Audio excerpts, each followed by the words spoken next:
Greetings and welcome back to room 303 in our Talks with Walt, as we are calling our readings through the deathbed edition of Walt Whitman's Leaves of Grass. We are in the section called Sea Drift, and we are now with the 11th poem, After the Sea Ship. Notice it is hyphenated, and we're going to get several of these hyphenations like this in Leaves of Grass.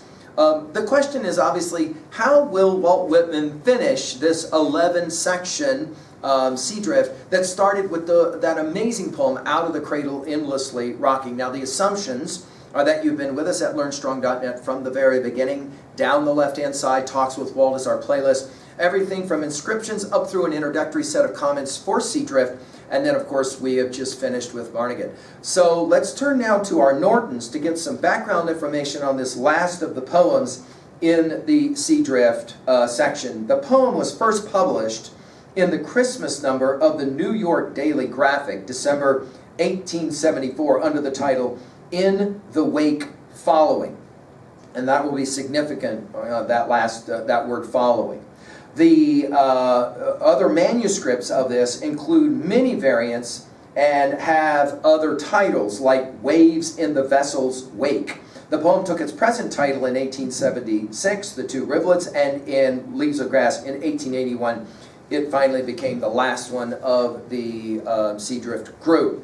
Okay? Now, Whitman himself said several times in his own life, the biographer David Reynolds has pointed this out, that Whitman was a great believer in showing and not just telling. And I think a poem like this will play this game. Let's look at how he does it. After the Sea Ship. After the Sea Ship, after the whistling winds, after the white great sails taunt to their spars and ropes, below a myriad waves hastening, lifting up their necks, tending in ceaseless flow toward the track of the ship, waves of the ocean bubbling and gurgling, blithely prying, waves, undulating waves, liquid, uneven, emulous waves, toward the whirling current, laughing and buoyant with curves, where the great vessel sailing and tacking displaced the surface, smaller and smaller waves in the spread of the ocean, yearnfully flowing. The wake of the sea ship after she passes, flashing and frolicsome under the sun, a motley procession with many a fleck of foam and many fragments, following the stately and rapid ship in the wake, following.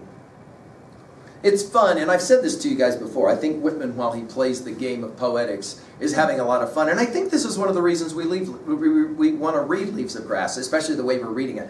We want to be reminded, as writers, as students, as thinkers, as poets, that you got to have fun. And if you're not having fun, then something's wrong with the whole process. And obviously I would say that is true of not only our reading of poetry, but our writing of poetry as well. I mean, if you're not having a good time, something's wrong. And I think Whitman's having lots of fun. For example, look at the last line. He begins with the word following, he ends with the word following, and of course the word after is going to be the way we start with three of them. Let's just now exegete as we go. After the sea ship, and by the way, notice we saw this in Barnegat with Milk White. Whitman sometimes loves to do this, where he almost like he invents a word, right? After the sea ship, after the whistling winds, we of course saw these winds in the previous poems of Sea Drift.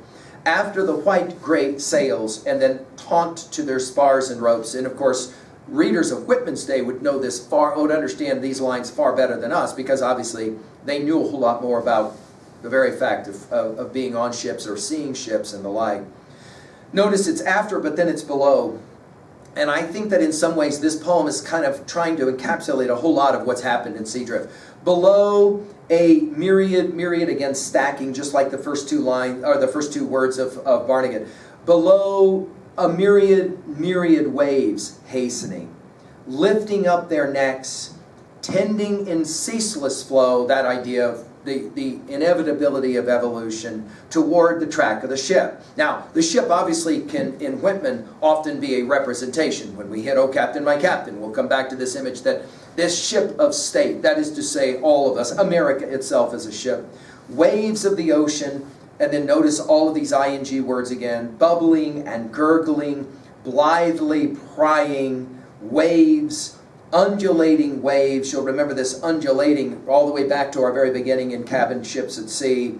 Undulating waves, liquid, uneven, emulous waves, the ship starting earlier in Leaves of Grass, we saw this word, toward that whirling current, and of course we saw this word whirling as suggested earlier in Leaves of Grass, laughing and buoyant, and all of a sudden we're like, oh, there's some clear personification that's happening here. In other words, we're starting to move towards the symbolism that I think Whitman is definitely wanting us to move towards, with curves, and of course everything is about the cyclical for Whitman.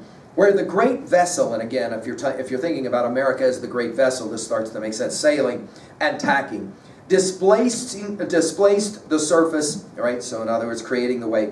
Larger and smaller waves in the spread of the ocean, yearnfully flowing. I find it fascinating that the word yearnfully only gets used one time in all of Leaves of Grass, and here it is as an adverb in Leaves of Grass.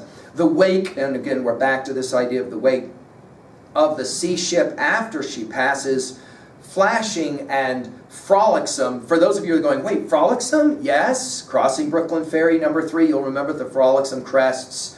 Frolicsome under the sun. And it's under the sun that, of course, we're going to begin to smile. Why? 2 things. Obviously, it's an echo of starting from Paumanok passage 10. But, of course, under the sun, it takes us back to the biblical text of Ecclesiastes, and, of course, 1:9 is, nothing new under the sun. I think Whitman knows exactly what he's doing when he plays the game of under the sun.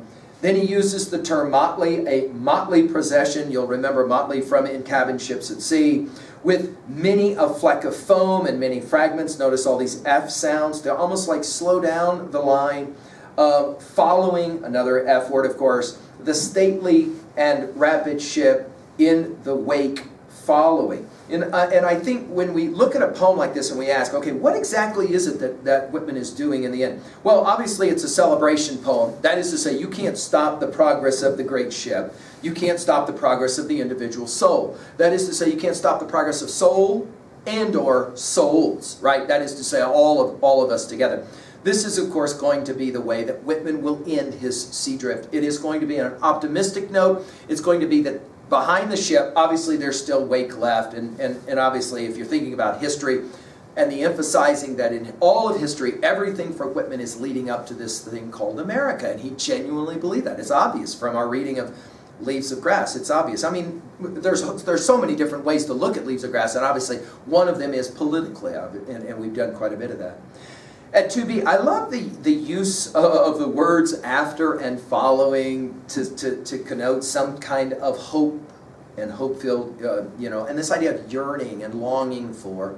And then again, all of the W sounds in this poem, go back and read it again on your own, and the S sounds obviously are there as well. Now, I want to share with you 2 different poems that I think, can be read rather well here. I've been talking about T.S. Eliot's 4 quartets. We've given full lectures, of course, at learnstrong.net over these lines.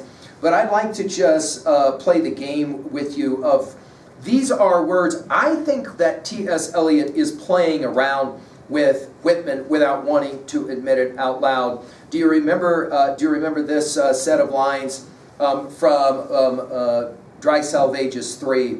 Fare forward, travelers, not escaping from the past into different lives or into any future. You are not the same people who left that station or who will arrive at any terminus while the narrowing rails slide together behind you. And on the deck of the drumming liner, watching the furrow that widens behind you, you shall not think, the past is finished or the future is before us. At nightfall, in the rigging and the aerial is a voice descanting, though not to the ear, the murmuring shell of time, and not in any language. Fare forward, you who think you are voyaging. You are not those who saw the harbor receding or those who will disembark. Here, between the hither and the farther shore, while time is withdrawn, consider the future and the past with an equal mind. At the moment which is not of action or inaction, you can receive this. On whatever sphere of being the mind of a man may be intent, at the time of death, that is the one action. And the time of death is every moment which shall fructify in the lives of others. And do not think of the fruit of action. Fare forward, O voyagers, O seamen, you who come to port, and you whose bodies will suffer the trial and judgment of the sea, or whatever event. This is your real destination. So Krishna, as when he admonished Arjuna on the field of battle, not farewell, but fare forward. Now the other poem that I want to play with for a moment with you at 2A is one that we've spoken of at LearnStrong.net.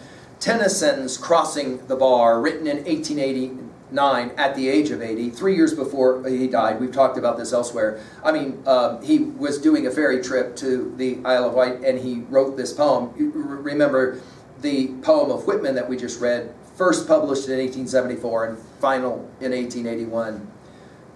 It's called Crossing the Bar. Sunset and evening star, and one clear call for me, and may there be no moaning of the bar when I put out to sea.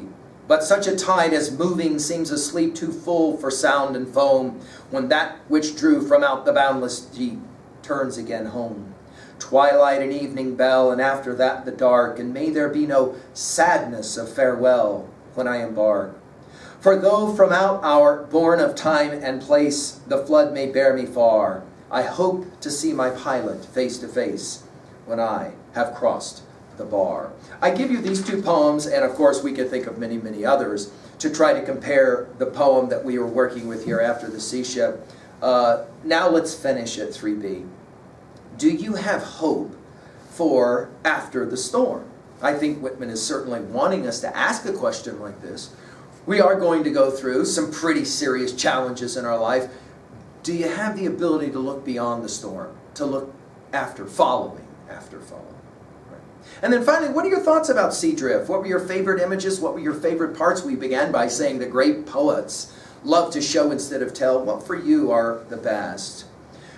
Now that we have finished Sea Drift, you can again compliment yourself. You have made it through another section of Leaves of Grass. High five to you, and I hope that you're annotating as you go. Now we turn to the 29 poems of a collection called By the Roadside. Here we're going to find some of Whitman's most popular poems. The Learned Astronomer will be there, and Oh Me, Oh Life. I hope that this is a set of poems that you're really going to enjoy as well. Thank you. Thank you for hanging with me on this project.